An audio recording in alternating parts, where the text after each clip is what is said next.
The way that this is designed, it blocks the water. It blocks the water that comes here. So especially now where water is coming faster and a lot more, this is not adequate. So we're going to turn this culvert into a bridge, and so that the water can flow underneath nicely all the time. So right now, this property and some of the properties flood. So you see people putting up the concrete wall, and that is to stop it from flooding coming into their property. So when we finish, even the worst rain event that we've ever had, it will not flood this waterway. Okay. So and that's the aim we're doing with. We did it with McKinnon's, and now we're doing it with this waterway, and then we're gonna go to the next waterway and to the next waterway until the waterway is a source of beauty and something to do and drainage, and not a source of terror when there's flooding. And it's been a long time coming. I remember just keep going back and forth, just going to Miss Lane, going to all sorts of ministries. Since I came here, I do remember that a year after there was a flooding, and there were a lot of people needing and requiring a place for shelter. This community would have to go elsewhere sometimes, far enough, in order to get shelter. It's got me never see water for me until it came for the Lord. I have to hold it in here, just know the water.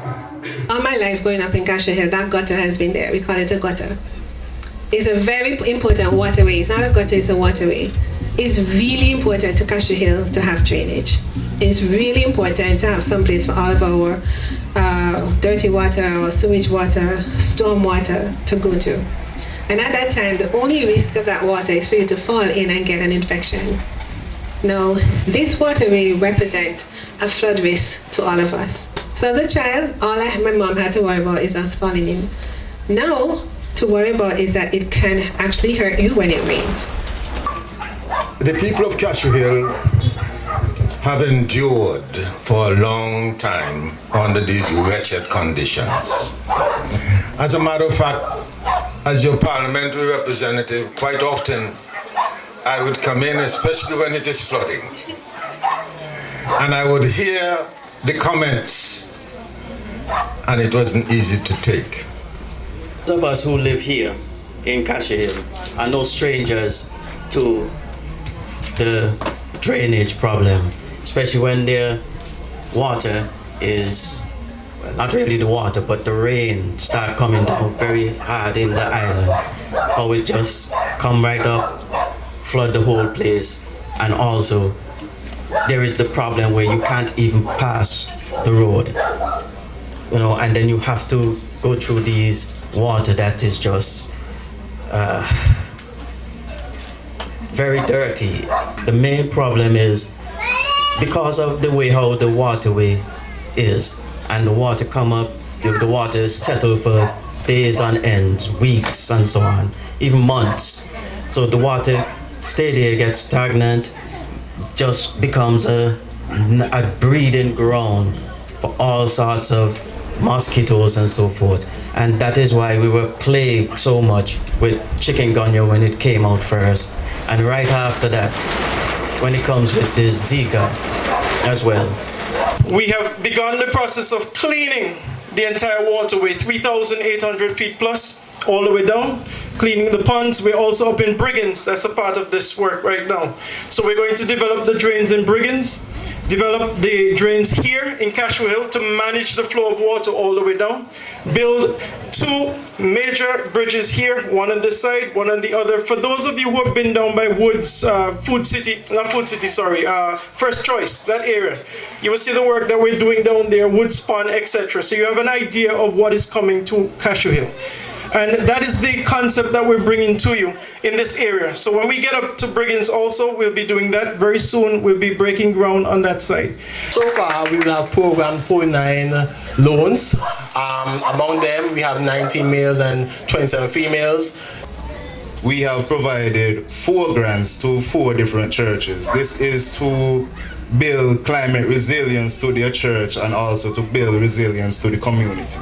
As these churches will be using the grants to do water harvesting for renewable energy capacity and as community shelters. So during the time of storms, persons from the area, low-income persons who would not be safe during the storm, they have a place to shelter. This project is designed for the Department of the Environment, that committee you have, to evaluate and make assessment of certain capacities. And if those individuals do not have the financial resources, then they can get grants. The individuals who have an income, and if they want to enhance the condition of their homes, they can get a low interest loan. And what is the 2% loan? No collateral, you just have to live in Cashew Hill.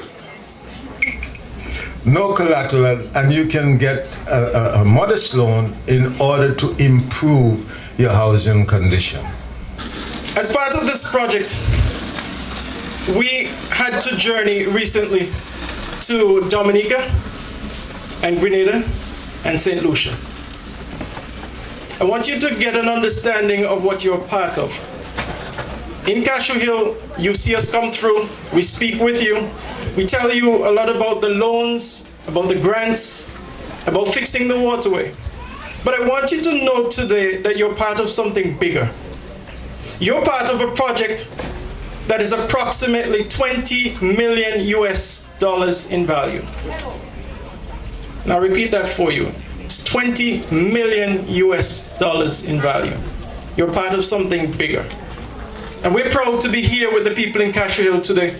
Because normally, when you seek to access funds from abroad, you heard Krista mention about enhanced direct access. When you seek to obtain funds from abroad, it's a very difficult process. It is not easy. Ambassador Blacklane spoke about how much time it takes sometimes. It's not easy. And they're seeking to enhance the process or make it easier for the money to get to you, who are the people who really need it.